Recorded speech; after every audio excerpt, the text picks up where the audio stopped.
Madame, Monsieur, bonjour, bonsoir. Bienvenue à cette nouvelle sortie du journal Info Pacifique. Voici les titres à la une de l'actualité. Franzine Char, les Tissons Lartigue, deux membres de la corporation journalistique ont été tués et leurs corps brûlés dimanche à Cité-Soleil. Jean-Robert Casséus et Kimberly Casséus ont été enlevés dimanche soir à Canapé Vert. Des citoyens ont une fois de plus battu le pavé dimanche dans la capitale contre l'insécurité et la cherté de la vie.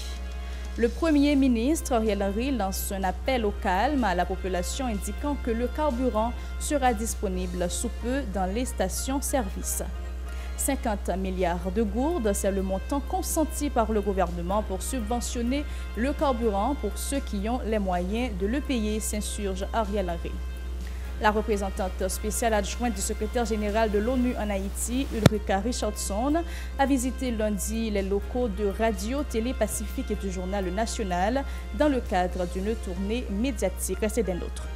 Si vous jugez que cette vidéo est intéressante, n'hésitez pas à liker et partager la vidéo. Et surtout, n'oubliez pas de vous abonner à cette chaîne et activer la cloche de notification pour ne pas louper aucune de nos vidéos. Merci, Madame, Monsieur, de rester à l'écoute du journal Info Pacifique. Comme annoncé en titre, la représentante spéciale adjointe du secrétaire général de l'ONU en Haïti, Ulrika Richardson, a visité lundi les locaux de Radio Télé Pacifique et du journal Le National dans le cadre d'une tournée médiatique. L'occasion pour la diplomate de rencontrer l'ingénieur Hervé Lerouge, PDG de Technogroup, dont font partie Radio Télé Pacifique et le journal Le National. Elle a également eu des échanges avec des membres du personnel administratif et tenu des propos encourageants envers des journalistes de ces médias. Cette tournée vise à renforcer les relations entre le bureau de l'ONU et les médias haïtiens évoluant dans un contexte plutôt particulier avec des membres de la corporation pris pour cible en raison de la dégradation sécuritaire du pays. Franzine Char, les Tissons Lartigue, deux membres de la corporation journalistique ont été tués et leurs corps brûlés dimanche à Cité-Soleil. Selon les informations disponibles, ils se trouvaient parmi un groupe de 7 journalistes qui ont été en reportage dans la commune. Les défunts auraient été réalisés une interview avec la mère d'une adolescente tuée d'un projectile à la tête. À leur retour à Brooklyn, ils ont été assassinés par balle et leurs cadavres calcinés. Un double meurtre condamné par plus d'un, estimant qu'il s'agissait d'une atteinte grave à la liberté d'expression dans le pays. Les victimes travaillent pour un média en ligne. Les bandits n'ont pas chômé ce week-end. Ils ont enlevé dimanche soir Jean-Robert Casséus et Kimberly Casséus à Canapé Vert. Ils résident à l'avenue John Brown, Lalu. En réaction à ce double rapt, des riverains ont érigé des barricades de pneus enflammés sur la chaussée à la mi-journée du 12 septembre. Les protestataires qui ont dénoncé l'insécurité permanente réclament la libération des otages, indiquant que leurs parents sont dans l'impossibilité de verser la rançon exigée par les ravisseurs. Suivez les déclarations de la jeune femme proche des otages recueillies par Vernon Arnaud et Stravinsky de Rameau. Nous là pour nous mobiliser parce que kidnappé en cousin 6 heures pendant 7 heures, nous pas vraiment connaît. Oui, après on l'a appelé hier soir. Les Kimberly Auguste et puis jeune homme qui relait Jean-Robert Casséus. Qui levé là dans vaillant là, tout le monde reconnaît ça. C'est deux petits monde qui posaient, mais hier yo te gain pour yo tal bon crème, mais avant yo te gain pour yo te passer à déposer nos amis yo. Là arrivé Canapé Vert, après yo fin déposer les amis yo kidnappé yo. Apparemment de 250 000 on bagaille comme ça, mais 1000 ou bien millions. Mais sommes vraiment énormes. Nous demandons pour libérer parce que nous pas l'argent. L'argent a demandé à nous pas même contrôler le même foi dans la vie nous. Et puis tout nous demandé pour payer en chance parce que nous besoin de marcher, nous besoin de liberté. Là on t'a parlé avec les amis mademoiselle là, il fait connaître que mademoiselle là vraiment belle. Pour que tu connais depuis dit vraiment belle ça arrivé. Plusieurs résidents ont condamné ce double cas de kidnapping qui reflète une fois de plus la gravité de la situation sécuritaire du pays. Ils appellent à des actions drastiques pour restaurer la paix et la sécurité dans les foyers. Écoutons leurs réactions au micro de Osée Victorin et Maud Léjean. C'est ça fait que je dis, les n'a regardé Ariel Henry, ils ont tombé dans le bassin de l'eau, Ariel Henry font truc pour le condamner. Regardez pour Reine Elisabeth, ils ont dit qu'il faut aller toute l'eau en Afrique. Je dis à elle mourir, Ariel Henry met des rangs de l'eau dans le gel pour la dire rip. Pendant ce temps, il y a kidnappé jeunes femmes, il y a kidnappé jeunes garçons, cochon à manger dans nos pays, Ariel Henry pas au courant. C'est pour raison ça, je dis, nous-mêmes, femmes haïtiennes en action, nous pillons le béton, nous bloquons la lutte. Pour nous dire non avec ingérence. Pour nous dire faut Ariel Henry quitte le pays après, c'est pressé. Parce que ça qu'a fait là, nous connaissons. Je dis à ma petite, ça a des problèmes dans l'aventure. Mon problème gaz, tout ça, c'est une tente de gaz. Moi, hier soir, moi, je vais vendre. Il faut vendre, je ne comprends qui ça Ariel qui dans sa vie. Ariel qui pourra aller solutionner là. Il a tué Jovenel, Ariel n'a pas tué Jovenel déjà. Pas rien d'accord pour nous parler. Non, c'est le bagage. Ariel allé pour nous mettre président par nous là. Nous-mêmes, nous sommes dans le pays là. Regardez qui ça a fait là. C'est au monde qui est kidnappé là. Ils ont kidnappé là, obligé de bloquer l'arrière là. Qui ça gagne dans le pays, genre, si ça son pays là, nous-mêmes, nous ne pouvons pas prendre comme ça. Regardez les gens qui ont un problème pour le gaz là. Lui aussi l'école pour l'ouvrir. Mais l'école pas rien qui a fait dans le pays là. Nous-mêmes qui avons souffert grand goût là, on paye pour nous fermer le pays là. Ça qui a mis manger la caille, mettre manger la caille pour nous fermer le pays là, pour Ariel voler dans nos pays là. 50 milliards de gourdes, c'est le montant consenti par le gouvernement pour subventionner le carburant pour ceux qui ont les moyens de le payer, s'insurge Ariel Henry. Le chef du gouvernement s'adressait dimanche soir à la nation. Il a insisté sur la nécessité de revoir à la hausse les prix de l'essence à la pompe. Le gouvernement travaille en vue d'assurer la disponibilité du carburant dans les stations-service sur tout le territoire national dans le meilleur délai, a assuré le docteur Henry. Écoutons Ariel Henry. Est-ce que nous trouvons ça normal pour l'État besoin de lancer quelques programmes d'apaisement social pour nous réussir mobiliser seulement 3 milliards de goudes?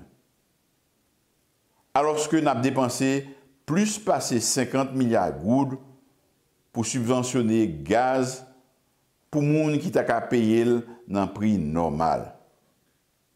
Avec tout ça, le gaz a toujours vendu plus bon marché longtemps parce que gens malfecteurs a vendu dans le marché noir. Nous prenons gain pour nous ajuster le prix gaz là. Nous voulons gaz là disponible tout le temps dans le pompe, dans tout le pays. Nous travaillons sur ça et dans un petit temps qui n'est pas trop loin, nous devons recommencer à joindre le gaz là régulièrement. Le chef de la primature a toutefois lancé une mise en garde à ses éventuels opposants qui pourraient exploiter l'annonce de la majoration des prix de l'or noir pour inciter la population à se mobiliser et générer des turbulences dans certaines régions du pays. Il a appelé les citoyens au calme et à ne pas se laisser manipuler par des dirigeants politiques, indiquant que la solution aux problèmes du pays ne réside pas dans le désordre et la discorde. Ses propos. Moi, je connais des gens qui peuvent essayer de chauffer tête nous. Dis nous prendre la rue pour prix gaz là, pas venir dans le prix normal. Yo pas content. Ouais, nous joignons des solutions durables parce que plus pays a un problème, plus yo pensez yo ka fait l'argent et fait mobilisation pour faire capital politique yo. Compatriotes, moi, pays a un problème. C'est dans la tête ensemble pour nous résoudre. Violence, pas la donne. Violence, pas mener nous aucun côté. M'a lancé un appel au calme by tout le monde. Le gouvernement a travaillé avec ça li nan men pour faire programme apaisement social là atterri. Plus loin, le chef de la primature a réitéré sa volonté de passer le pouvoir à un président qui sera issu des prochaines élections qui seront bientôt programmées en Haïti. Il a promis de tout mettre en œuvre en vue de parvenir avant la fin de l'année à un consensus autour de la tenue des scrutins afin de pouvoir renouveler le personnel politique du pays. Avant la fin de cette année, nous devons mettre le pays en mode électoral et permettre à toutes celles et à tous ceux qui veulent prendre la direction des affaires de notre pays de participer à une compétition saine et démocratique. Je le répète, à tous ceux qui colportent, ici et ailleurs, que j'ai l'intention de garder le pouvoir, que ceci est faux, et ils le savent bien. N'était-ce les tergiversations des uns et des autres, l'action des gangs qui sèment la terreur et la difficulté à fournir à la police nationale les équipements et les matériels dont ils ont besoin pour agir avec efficacité et rétablir la paix, nous aurions déjà lancé des consultations pour apporter les modifications indispensables à notre Constitution et pris les dispositions pour organiser les élections. Des résidents de Delma ont brûlé des pneus, déversé des immondices sur la chaussée, également jonchés de brindilles d'arbres et de pierres pour s'opposer à la décision du gouvernement de réviser les coûts de l'essence à la hausse. Une situation qui a affecté toutes les activités, particulièrement la circulation automobile au niveau de plusieurs artères de la commune. Selon les protestataires, la majorité de la population ne pourra pas supporter les retombées d'une nouvelle majoration des prix de l'essence à la pompe. Écoutons les déclarations de certains d'entre eux recueillies par Maud Léjean. Sous question gaz là, bien sûr, l'État a gardé faiblesse moun yo tout. Parce que soit parking moto, bien ou parking machine, on va acheter 2000 gallons gaz dans $150 dans la rue, on va acheter gallon gaz à $300. L'État a gardé faiblesse nous. Soit on va prendre tout comme ça dans la rue, yo même yo dit si met $100, on va prendre là pour plan. Moi même on pas qu'à dire son méchanceté l'État fait nous même nous plus méchants que tête nous. Si nous pas prendre dans la rue à $300 à $400 gallon, l'État n'a pas jamais une occasion pour le prendre puis la mettre $100 dans la pompe. Moi-même dis oui, il faut gaz la monter. Si gaz n'a pas monté, je dis il y a pire dans la rue toujours. Après, il gallon vendre $500, $600 dans la rue. Mais préférer vendre $100 dans la pompe là, tout le monde. Mais il faut gagner gaz. Attention. Des petits commerçants de Pétionville exhortent les autorités à œuvrer en vue d'une amélioration de leurs conditions de vie. Pour eux, les prix des produits ne cessent de grimper en dépit de plusieurs injections de dollars américains sur le marché. Ces mesures n'ont pas eu de résultats probants, l'économie est toujours stagnante et on n'arrive pas à écouler nos rares produits, se désolent ces revendeurs. Ils ont indiqué qu'ils sont obligés de liquider les marchandises périssables à cause du ralentissement de la vente provoquée, la crise financière et la hausse accélérée des prix. Ils sont au micro de Chilov Semexan et Jean-Élie Latresse.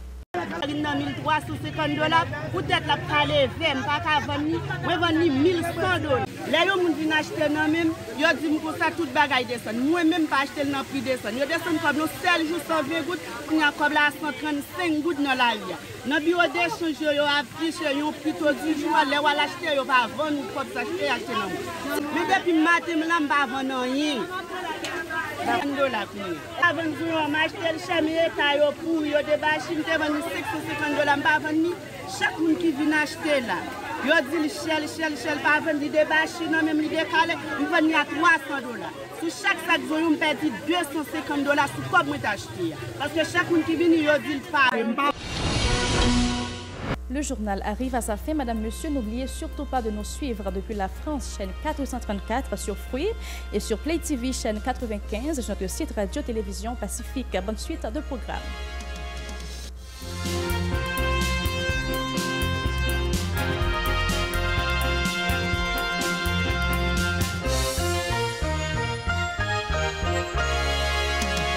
Si vous jugez que cette vidéo est intéressante, n'hésitez pas à liker et partager la vidéo. Et surtout, n'oubliez pas de vous abonner à cette chaîne et activer la cloche de notification pour ne pas louper aucune de nos vidéos.